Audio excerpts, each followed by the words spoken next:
IVF treatments పై 20,000 discount. Doctor consultation మరియు ultrasound scan ను ఉచితంగా అందిస్తున్నారు. 49 అంటే సంతానం, 49 అంటే సంతోషం. నడవలేకపోతున్నారు, మీరు పట్టుకొని మరీ తీసుకొస్తున్నారు. అంటే మరి ఈ నెల మరి పెన్షన్ ఇంటికి ఇవ్వలేదు, బ్యాంకులో వేశారు. మరి అమ్మ ఏమో నడవలేకపోతుంది. ఇప్పుడు ఆ బ్యాంకులో కూడా రన్నింగ్ లేదని ఆపేశారు. మళ్ళీ రావాలి, మరి వాళ్ళకి ఇంటికి వచ్చి ఇవ్వాలి. మరి ఇలా చేస్తే చాలా ఇబ్బంది పడుతున్నారు. మరి ఎలా అండి? మరి ఇలా ఎప్పటి నుంచి వస్తుందమ్మా అమ్మకి పెన్షన్?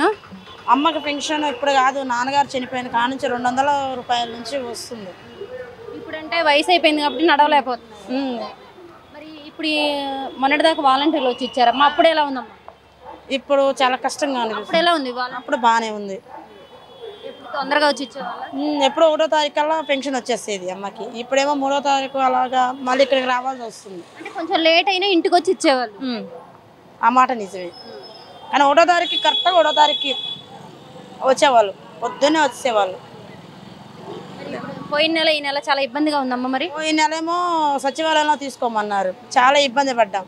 ఇప్పుడు ఏకంగా బ్యాంకులో వేశారు.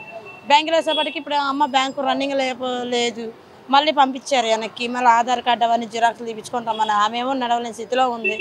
ఇలా అంటే పెద్దవాళ్ళు చాలా ఇబ్బంది పడతారు. ఇలా అయితే ఎలా కుదురుతుంది?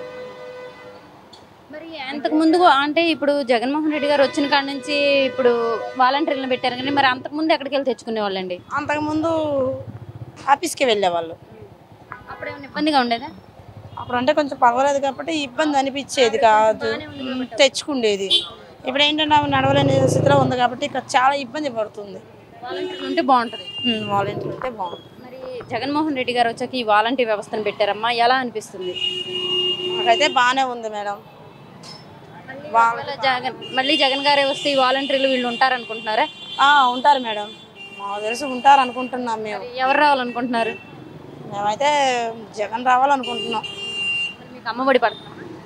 నాకు అమ్మఒడి 4 సార్లు పడింది మేడం. ఈసారి మాత్రం ఇవ్వలేదు మేడం. నేను కూడా సర్లే అని ఏమీ మాట్లాడలేదు, ఎవరికి పడలేదు. 4 సార్లు అయితే పడింది. 4 సార్లు పడింది మేడం. అది ఒక్కటి మాత్రం నాకు పడింది. అమ్మకి మంచిగా ఇంటికి వచ్చి పెన్షన్ ఇస్తుంది. అమ్మకి మాత్రం పెన్షన్. సరే, మళ్ళీ ఈసారి కానీ ఎవరు రావాలనుకుంటున్నారు? మా జగనన్న వస్తే బాగుంటుంది అనుకుంటున్నాం. ఎందుకనమ్మా? తను ఉంటే పిల్లలకి చదువులని అవి బాగున్నాయి, స్కూలు వ్యవస్థ అంతా బాగుంది, ఫుడ్ కానీ అంతా బాగుంది. గవర్నమెంట్ స్కూలేనా? Government school, AKTP school. ఎలా చెప్తున్నారమ్మా అక్కడ? స్కూల్లో చదువు మాత్రం బాగానే చెప్తున్నారు, బాగానే ఉంది. అమ్మాయి 10th కూడా పాస్ అయింది. ఇప్పుడు ఇదేమో 6వ క్లాసు, చిన్నోడేమో 3వ క్లాసు. ఫుడ్తో సహా రోజు గుడ్డని బాగా చూసుకుంటున్నారు. చదువు కూడా బాగానే ఉంది. ఈసారి మళ్ళీ జగన్ గారే రావాలనుకుంటున్నాను. అవును మేడం. మరి ఈసారి చంద్రబాబు నాయుడు గారు ఎందుకంటే ఎక్కువ పథకాలు ఇస్తామంటున్నారు కమ్మా. అంటే మన చేతిలో ఏమీ లేదు మేడం. అది మేమంటే మాకైతే జగనన్న రావాలని మేము అనుకుంటున్నాం. Okay, thank you.